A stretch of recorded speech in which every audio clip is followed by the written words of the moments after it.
Bonjour à tous et bienvenue sur cette nouvelle vidéo de Blockunity. On se retrouve aujourd'hui pour un sujet extrêmement pertinent, celui de savoir repérer un top, puisque évidemment nous sommes là pour faire des gains, et l'objectif n'est pas de les laisser au marché une fois qu'ils sont réalisés, mais bien de les récupérer, de pouvoir enfin les palper. Donc dans cette vidéo, on va le voir avec 5 indicateurs primordiaux propres à la plateforme de Blockunity, justement, pour pouvoir se repérer dans ces différentes phases, et enfin devenir un investisseur rentable. Je suis CryptoSapiens, et vous êtes sur la chaîne de Blockunity, la plateforme tout en un de l'investissement en crypto. Écoutez, c'est parti, on va attaquer le premier sujet avec un indicateur technique qui s'appelle le Magic Bands. Le Magic Bands est vraiment un outil extrêmement intéressant dans le sens où il nous aide en tant qu'investisseur à pouvoir optimiser nos stratégies de marché, puisqu'en fait, de façon visuelle et de manière très simple, il nous offre des repères qui nous permettent d'identifier les moments clés d'un cycle, que ce soit pour pouvoir entrer sur le marché ou bien en sortir, ce qui est un peu l'objet de notre vidéo. Donc ça nous en fait un outil extrêmement intéressant, puisqu'en plus il est utilisable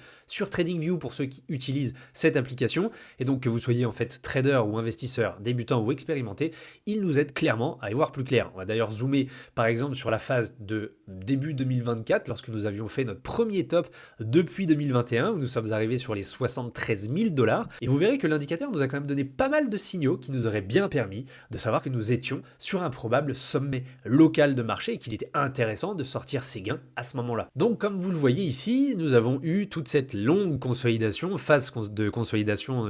tout au long de 2023, avant cette fameuse explosion à la hausse, où nous sommes finalement passés environ des 25 000 $ jusqu'aux 73 000. Alors évidemment, il y a tout un parcours avant d'arriver à ce nouvel ATH, et on se retrouve forcément face à cette problématique. Est-ce qu'il faut sortir maintenant? Est-ce qu'au contraire, je vais peut-être pas sortir trop tôt du marché et rater quelques gains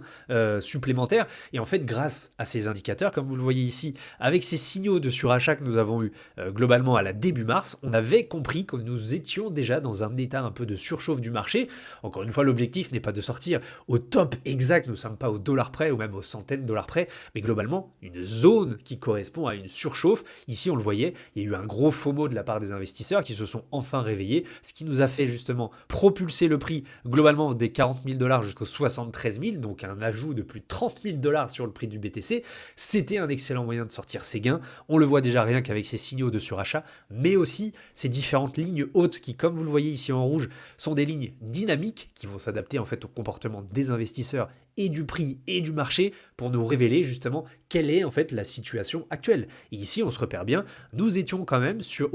passé au-dessus de cette ligne haute numéro 2, ce qui n'était pas arrivé depuis quand même novembre 2021 ou encore début 2021, donc ce qui nous faisait dire aussi que là encore, nous étions dans une situation assez exceptionnelle. Et comme vous le voyez, globalement, ça nous aurait quand même bien aidé à comprendre que oui, au bout d'un moment, il était intéressant de prendre ses profits, surtout qu'après, comme vous le voyez, on est repassé sous la ligne haute numéro 1. On s'en est servi cette fois non pas comme d'un support, mais comme d'une résistance. Et preuve ensuite, mais qu'il était intéressant de prendre ses gains sur ces niveaux-là, puisque très rapidement, comme vous le voyez, 3 mois après, nous étions passés dans une configuration beaucoup plus baissière. Et c'est là, pour ceux qui s'en rappellent, que nous sommes descendus sous les 50 000 $ temporairement pendant les mois qui ont suivi. Donc globalement, ce graphique est extrêmement pertinent d'un point de vue technique. Et comme vous le voyez, d'un simple repère visuel, on arrive à se projeter sur, ok, dans quelle situation sommes-nous? Est-ce que si je prends mes profits maintenant, je vais peut-être être légèrement en avance, peut-être même un peu en retard, mais globalement, en un coup d'œil, on arrive très vite à se repérer sur ce que le marché veut nous dire, et c'est très important, très intéressant de l'avoir sous la main. Ensuite, on a tout ce qui est indicateur aussi social. Moi, ce que j'aime beaucoup voir, c'est lorsque les investisseurs arrivent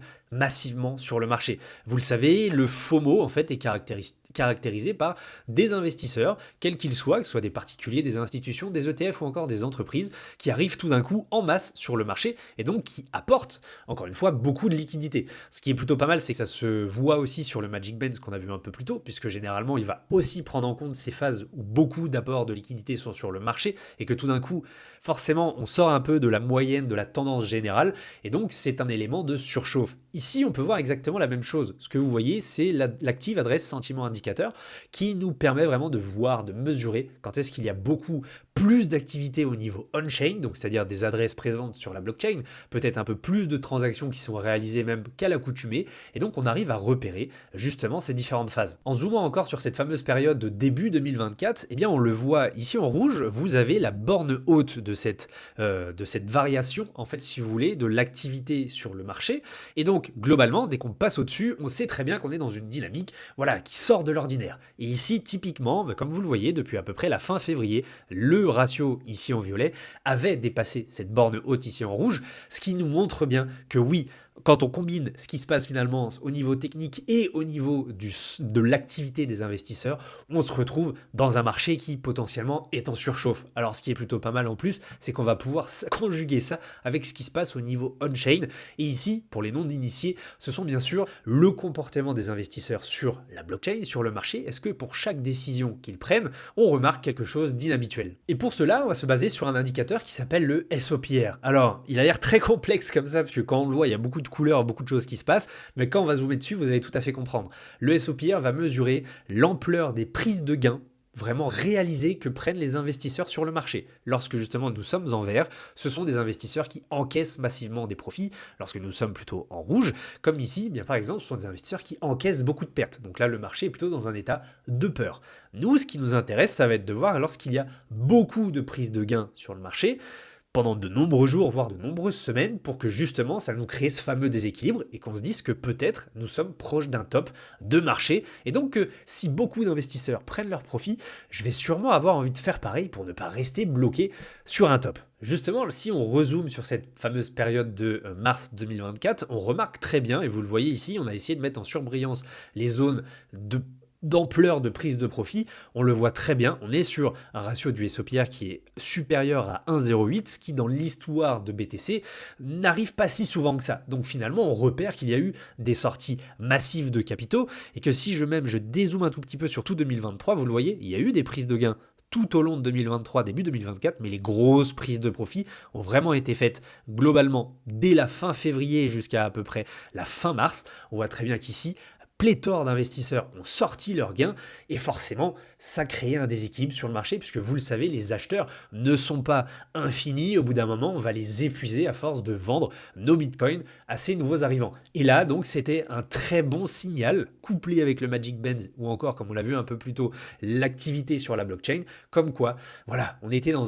une situation qui n'arrive que très peu dans l'histoire de BTC et dans son comportement. Donc finalement, j'ai envie de vous dire, on arrive grâce à ça à se poser les bonnes questions et se dire peut-être que c'est le bon moment de sortir mes gains. Donc tous ces indicateurs que vous avez vus pour l'instant étaient sur le plan Essential. Donc forcément, je vais vous parler maintenant d'indicateurs qui sont plutôt dans le plan Advanced, qui nous permettent cette fois en un clin d'œil de regrouper un peu tout ce qu'on a vu précédemment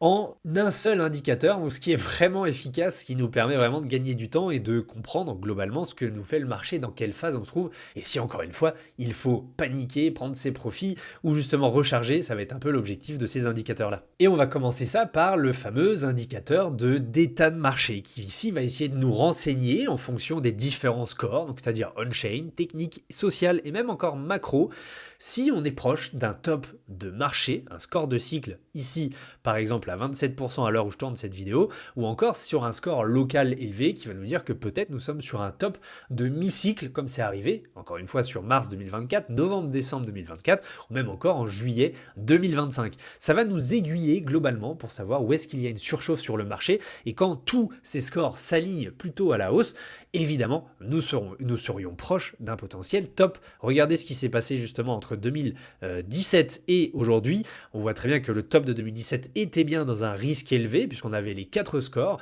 Ici, technique, on-chain, social et macro qui s'étaient tous alignés pour dire qu'on était dans un état de surchauffe, tout comme en 2021, et pas encore forcément sur 2024-2025, même si on a eu déjà des premiers éléments de risque moyen qui sont arrivés. Par contre, maintenant, si je zoome sur le cycle actuel et que je me focalise sur les scores locaux, eh bien regardez ce que cet indicateur d'état de marché nous aurait quand même bien aidé, puisque comme vous le voyez, nous étions déjà à plusieurs reprises dans un risque élevé de top local. Ici, encore une fois, en mars 2024, le score était quand même à plus de 93% d'alignement sur tous les indicateurs de surchauffe. On l'a eu également en novembre-décembre 2024 et ensuite 2025 à 2 reprises, déjà en mai avec le premier top aux 112 000 $ et au mois de juillet avec le second top aux 123 000. Donc vous le voyez, cet indicateur est extrêmement pertinent pour vraiment se repérer dans les phases d'un marché et savoir qu'en prendre ses profits. Au bout d'un moment, quand on trouve toutes ces convergences qui nous disent à chaque fois la même chose, comme quoi c'est un état actuel du marché qui n'est pas commun à d'habitude et on repère des éléments de surchauffe,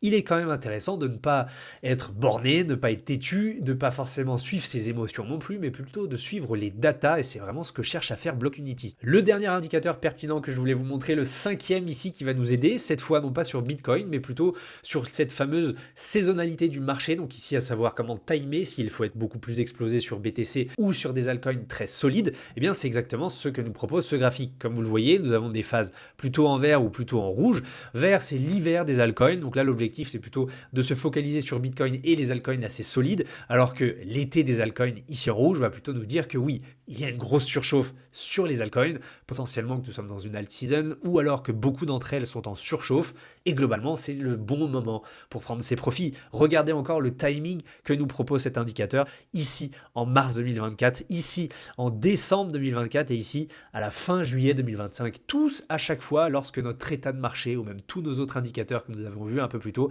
ont flashé rouge, nous disaient que forcément ça y est, nous sommes dans cet état de surchauffe du marché, prenez vos profits, ne restez pas bloqués au top, même si évidemment on a envie de croire qu'à chaque fois ça peut aller beaucoup plus haut, ça le peut, mais quand on a autant de convergence d'indicateurs qui nous disent que c'est le bon moment peut-être pour sortir, le mieux c'est de le faire. J'espère en tout cas que cette vidéo vous aura plu et vous aidera pour les prochains tops, justement les prochains sommets, que ce soit locaux ou même de cycle, puisque nous approchons pas très loin de cette fin de cycle sur l'année 2025. Je vous rappelle que ces indicateurs sont disponibles selon les différents tiers que vous avez, que ce soit Essential ou Advanced. Le but c'est vraiment de savoir ce qu'il vous correspond d'avoir. Est-ce que vous voulez avoir tous les indicateurs justement on-chain comme on a vu tout au début de la vidéo, ou bien ceux qui vous aiguillent le plus possible pour essayer de repérer ces fameux tops de marché. Globalement vous avez tout pour vous en sortir quoi qu'il arrive grâce à Blockunity, donc globalement n'hésitez pas à faire un tour puisqu'en plus la plateforme offre 7 jours gratuits pour venir les tester pour vous faire votre propre avis. Merci d'avoir suivi cette vidéo et écoutez, je vous dis à très bientôt pour une nouvelle vidéo sur Blockunity. C'était Crypto Sapiens et je vous souhaite une très très bonne journée.